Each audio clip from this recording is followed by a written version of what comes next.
दोस्तों स्वागत है आपका आपके अपने चैनल स्टडी विद आकाश में। और आज मैं आपके लिए करंट अफेयर्स के कुछ इंपॉर्टेंट क्वेश्चंस लेकर आया हूँ। तो चलिए शुरू करते हैं। आज का पहला प्रश्न, विपो के नए नियुक्त अध्यक्ष का नाम बताइए। ठीक है, विपो का मतलब वर्ड इंटेलेक्चुअल प्रॉपर्टी ऑर्गेनाइजेशन। ठीक है, क्या हुआ मतलब वर्ड इंटेलेक्चुअल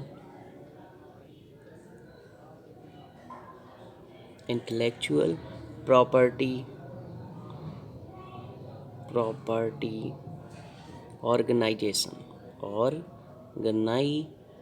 ठीक है, तो इसके जो नवनियुक्त अध्यक्ष हैं तो इनका नाम जो है वो क्या है, ये आपका डैरेन टांग है। ठीक है, और इसका हेड ऑफिस कहाँ है विपो का हेड ऑफिस है, आपको नाम याद रखना है, डैरेन टांग। ठीक है, ये विपो के नवनियुक्त अध्यक्ष हैं।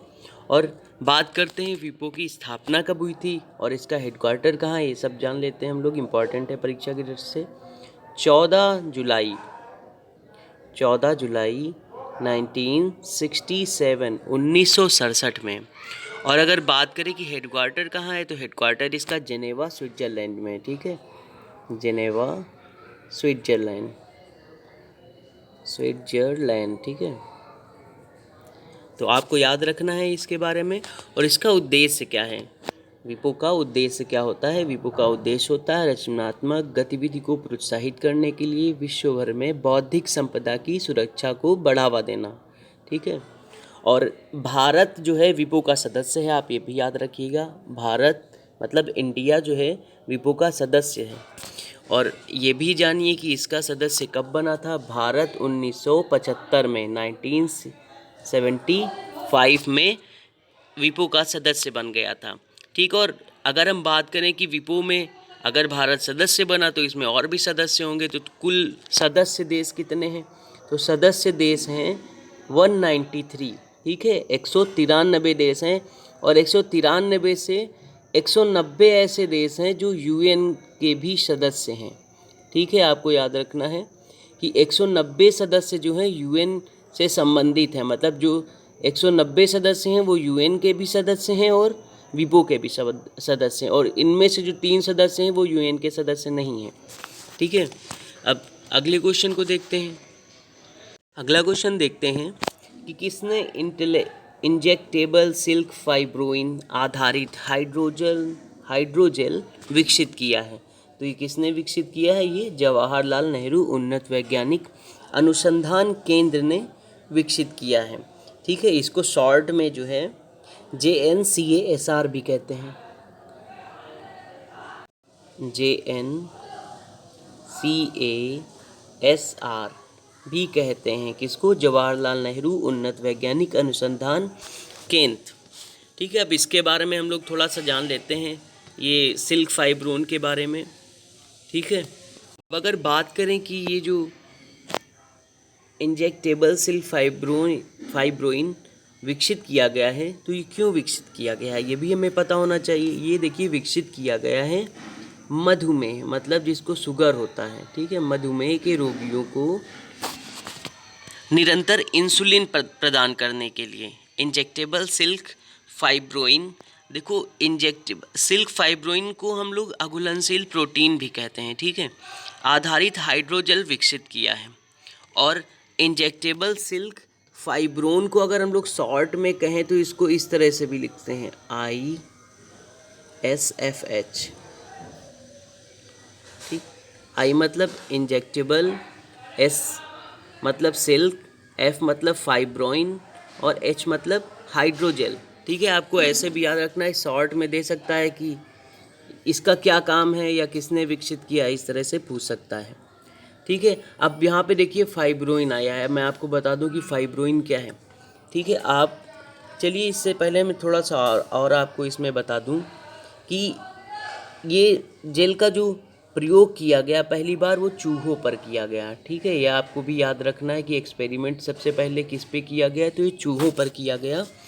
और इसके बारे में आपको मैं बता दूं कि ये जेल जो है 4 दिनों की लंबी अवधि तक शारीरिक ग्लूकोज होम्योस्टेटिस को बहाल रखता है। ठीक है, क्या, किसको, होम्योस्टेटिस। ये क्या है, शारीरिक ग्लूकोज है, इसको जो है जिंदा रखता है, होम्योस्टेटिस। ये आपको याद रखना है, साइंस से रिलेटेड है, होम्योस्टेटिस, स्टेटिस, ठीक है। इसको जो है बहाल रखेगा कितने दिनों तक, लंबी अवधि 4 दिनों तक रखता है, ठीक है, जिससे जो है बार बार इंसुलिन का इंजेक्शन नहीं लेना पड़ता है, 4 दिन के बाद हम लोग लेंगे। अब बात करते हैं, मैंने कहा था फाइब्रोइन के बारे में आपको बताऊंगा, तो फाइब्रोइन के बारे में भी आप जानिए कि रेशम, कच्चा जो रेशम होता है उसमें 2 तरह की प्रोटीन होती है, ठीक है। कितने तरह की, 2 तरह की प्रोटीन होती है।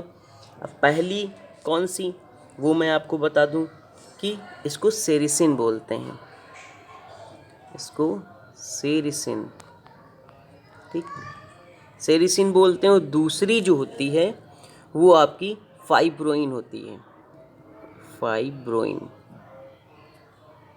ठीक, फाइब्रोइन। इंग्लिश में भी मैं लिख दे रहा हूँ, इससे आप लोग कन्फ्यूज़न मत हो, क्योंकि बायो के कुछ वर्ड जो रहते हैं मोस्टली ये आपको इंग्लिश में ही मिलेंगे, फाइब्रोइन और ये सेरिसिन।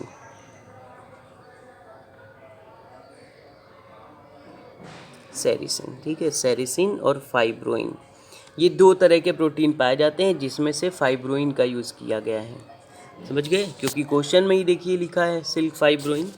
तो अब देखते हैं अगले क्वेश्चन को। और इससे पहले मैं आपको थोड़ा सा और बता देना चाहता हूँ कि आपको पता होगा कि 70 मिलियन से ज़्यादा शुगर के जो पेशेंट है वो इंडिया में पाए जाते हैं, ठीक है। कहाँ पे, इंडिया में। और ये दूसरे नंबर पे है कि सबसे ज़्यादा जो है दूसरे नंबर पे भारत में शुगर के पेशेंट सबसे ज़्यादा पाए जाते हैं। आपको कमेंट में बताना है कि पहले नंबर पे सबसे ज़्यादा शुगर के पेशेंट कहाँ पाए जाते हैं। अब अगले क्वेश्चन को देखते हैं। अगला क्वेश्चन आपका जो है वो 21 मई 2020 को राजीव गांधी किसान न्याय योजना किस राज्य सरकार द्वारा शुरू की जाएगी। आज 19 तारीख है, ये 21 तारीख की बात की जा रही है कि राजीव गांधी किसान न्याय योजना किस राज्य सरकार द्वारा शुरू की जाएगी। तो ये छत्तीसगढ़ गवर्नमेंट के द्वारा शुरू की जाएगी, ठीक है, छत्तीसगढ़ सरकार द्वारा शुरू किया जाएगा। क्यों शुरू किया जाएगा, क्योंकि इस दिन जो है राजीव गांधी की पुण्यतिथि होती है, ठीक है, आपको याद रखना है, पुण्यतिथि पर जो है शुरू किया जाएगा। और जो मेन टॉपिक है कि इसका उद्देश्य क्या रहेगा, और इस योजना की जो जानकारी है वो क्या बोलते हैं, भूपेश बघेल जी ने जो है वीडियो कॉन्फ्रेंसिंग के जरिए दी है, ठीक है, किसने, भूपेश बघेल। और ये हैं कौन, ये आपको पता होगा, मैंने कई बार इनका नाम लिया है, ये छत्तीसगढ़ के सीएम हैं, ठीक है, आपको ध्यान रखना है छत्तीसगढ़ का सीएम कौन है, तो भूपेश बघेल जी हैं। इन्होंने ही जो है वीडियो कॉन्फ्रेंसिंग के जरिए इस योजना के बारे में बताया है। इसमें क्या होगा कि जो रबी की फसल 2019 की थी, तो उसमें जो भी ये पंजीकृत कराया होगा, इस योजना के तहत जो भी कराएगा पंजीकृत, तो उसको प्रति एकड़ 10,000 रुपये जो है उसके अकाउंट में ट्रांसफ़र किए जाएंगे, ठीक है। कितनी धनराशि ट्रांसफ़र की जाएगी, 10,000 रुपये ट्रांसफ़र की जाएगी पर एकड़, ठीक है, प्रति एकड़ ये ट्रांसफ़र की जाएगी। तो आपको ये याद रखना है, एक राशि याद करना है, और किसने इसका इन्फॉर्मेशन दिया, मतलब नाम याद रखना है, सीएम का भूपेश बघेल जी का नाम याद रखना है। कब शुरू की गई, 21 मई 2020 को शुरू की गई, ये भी याद रखना है। 21 मई 2020 को ही क्यों शुरू की गई, क्योंकि 21 मई को जो है राजीव गांधी जी की पुण्यतिथि होती है, ठीक है। आपको इतना क्वेश्चन आपका बन रहा है इसमें। अब अगले क्वेश्चन की ओर देखते हैं। और आज का सेशन आज लंबा होने वाला है, ठीक है, और इम्पॉर्टेंट है इसलिए लंबा हो रहा है। अब अगले क्वेश्चन को देखते हैं।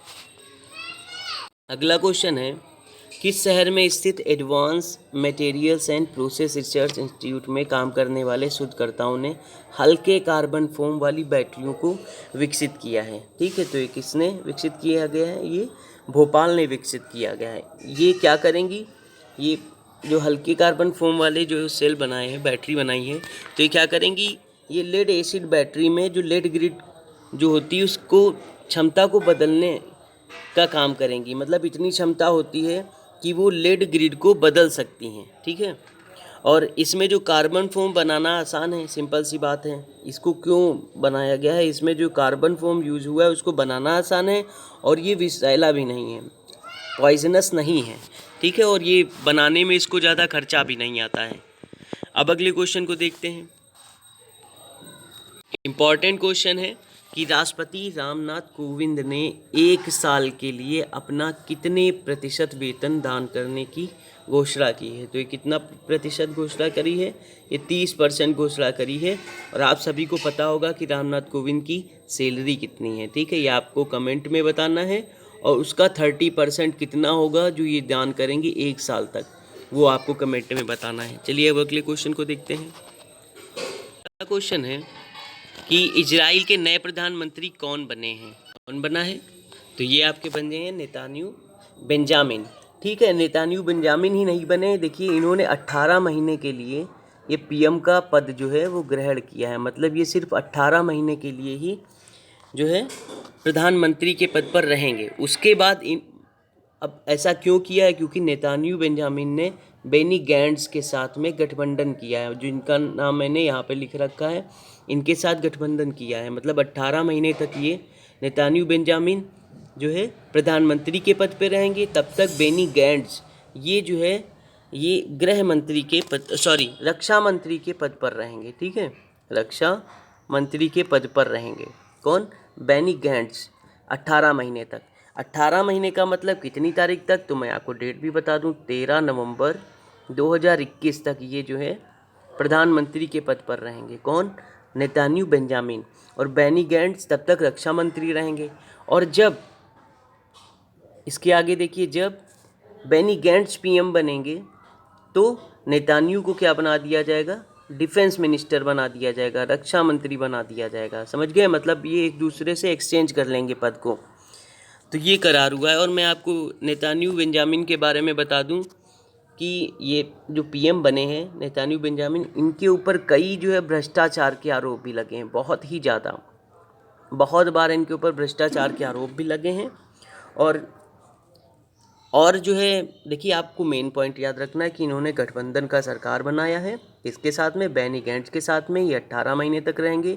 तब तक ये रक्षा मंत्री रहेंगे। जब ये रक्षा मंत्री से ये पीएम बन जाएंगे बेनी गैंट्स, तो ये रक्षा मंत्री बन जाएंगे। आपको इतना याद रखना है। अब आपने नोटिस किया होगा मैंने एक नाम और रखा है, रेविन रिवलिन। तो ये जो हैं इजराइल के राष्ट्रपति हैं, राष्ट्रपति, ठीक है। इनका नाम मैंने इसलिए लिख दिया था कि आपको सामने रहेगा तो याद भी रहेगा। अब बात करते हैं कि ये यहाँ की इजराइल की कैपिटल क्या है। तो इजराइल की कैपिटल है यरूशलेम, ठीक है, यरूशलेम। आपको पता होगा यीशु जी का जन्म यहीं हुआ था, यरूशलेम। और मुद्रा क्या है यहाँ पे, इजराइल,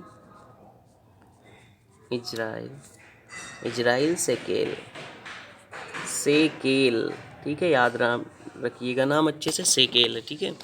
अब चलिए अगले क्वेश्चन को देखते हैं।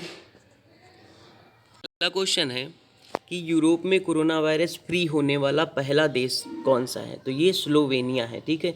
ये पहला ऐसा देश है जिसने आधिकारिक रूप से घोषणा कर दी कि वो कोरोना वायरस फ्री हो चुका है। और इसने अपने जो है देश की सीमाओं पर पूरी तरह से प्रतिबंध लगा दिया है आने जाने का। तो अब कैपिटल देख लेते हैं इसकी क्या है। तो इसकी कैपिटल है, मैं इंग्लिश में लिख देता हूँ फिर नाम लूँगा, ठीक है। आप कोशिश करिए, देखिए पढ़ पाते हैं कि नहीं, फिर मैं आपको बता दूंगा कि इसको क्या पढ़ना है, ठीक है, ठीक है। ये इसकी कैपिटल है, देखो कितना फनी लिखा हुआ है, बट टफ बोल सकते हैं इसको। जुबल जाना बोलेंगे, ठीक है, एल साइलेंट रहेगा इसका। हिंदी में प्रोनाउंसिएशन क्या रहेगा, जुबल जाना। तो ये आपको अच्छे से याद रखना है, जुबल जाना। और मुद्रा क्या है, अगर बात करेंगे करेंसी की, तो यूरो है, ठीक है, करेंसी क्या है, यूरो है। और अब अगर बात करें कि पीएम का कौन है, तो जानेज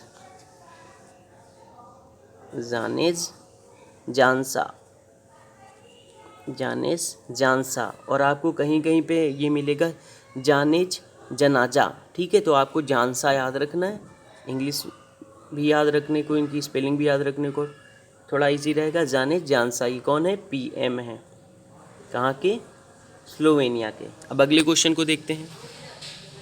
अगला क्वेश्चन है कि national real estate development council NARDC NAREDCO है ना, CO, नारेडको, इसको नारेडको पढ़ेंगे। नारेडको के डायरेक्टर जनरल मतलब महानिदेशक कौन बना है, तो ये कौन बना है, ये राजेश गोयल जी बने हैं, ठीक है। और इनको जो है 37 वर्ष जो है पेशेवर एक्सपीरियंस है, मतलब काम करने का एक्सपीरियंस है 37 साल का। तो इसके लिए जो है इनको नारेडको का इनको महानिदेशक बना दिया गया है। ये रिटायर्ड हैं, रिटायर हो चुके थे नवंबर 2019 में। 2019 में कहाँ से रिटायर हुए थे ये मैं आपको बता दूं, नवंबर 2019 में ये रिटायर हुए थे। कहाँ से रिटायर हुए थे, तो ये हिंदुस्तान प्रीफैब लिमिटेड से, हिंदुस्तान प्रीफैब लिमिटेड, ठीक है। इसमें ये क्या थे, ये यहाँ पर क्या बोलते हैं उसको, चेयरमैन व प्रबंध निदेशक थे, ठीक है। आपको याद रखना है चेयरमैन आप याद रखिए, या प्रबंध निदेशक थे कौन, राजेश गोयल जी, किसमें, हिंदुस्तान प्रीफैब ली में, ठीक है, लिमिटेड में, प्रीफैब लिमिटेड में ये चेयरमैन और प्रबंध निदेशक थे, ठीक है। उनको कितना एक्सपीरियंस है, 37 साल का एक्सपीरियंस है। और ये नवंबर 2019 में यहाँ पे रिटायर हुए थे, ठीक है। कहाँ से, हिंदुस्तान प्रीफैब लिमिटेड से। तो इसके बाद जो है नारेडको के जो अध्यक्ष थे, ठीक, उन्होंने जो है इनको अनुभव इनका देखते हुए इनको यहाँ का जो है क्या बना दिया, DG बना दिया, डायरेक्टर जनरल मतलब महानिदेशक बना दिया। चलिए अब अगले क्वेश्चन को देखते हैं। अगले क्वेश्चन से बढ़ने से पहले मैं आपको इम्पॉर्टेंट पॉइंट बता दूं कि इसकी स्थापना जो हुई थी, इस्टेब्लिश्ड कब हुआ था, 1998 में। और इसका हेडक्वार्टर जो है आपका न्यू दिल्ली में है, ठीक है। ये मेन चीज टॉपिक मैं आपको बताता चलूँ थोड़ा डीपली, तो आपको इजी रहेगा। अब अगले क्वेश्चन को देखते हैं। अगला क्वेश्चन है, एक ऑनलाइन डैशबोर्ड राष्ट्रीय प्रवासी सूचना प्रणाली NMIS जो है, इसको किसने तैयार किया है, इसको तैयार किया है NDMA ने। अब NDMA का जो फुल फॉर्म होता है वो national disaster management authority, national disaster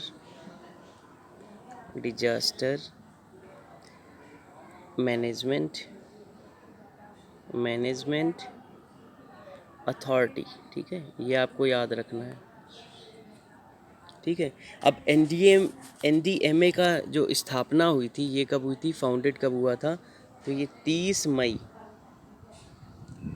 2005 को NDMA की स्थापना हुई, ठीक है। इसका हेडक्वार्टर जो है न्यू दिल्ली में है।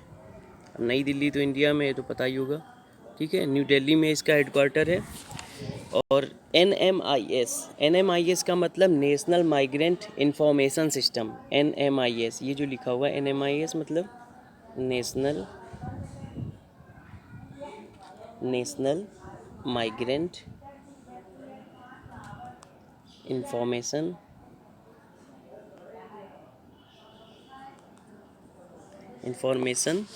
और सिस्टम। आपको नाम से ही पता चल जाएगा कि इसका उद्देश्य क्या है, कि माइग्रेंट इंफॉर्मेशन, ठीक है।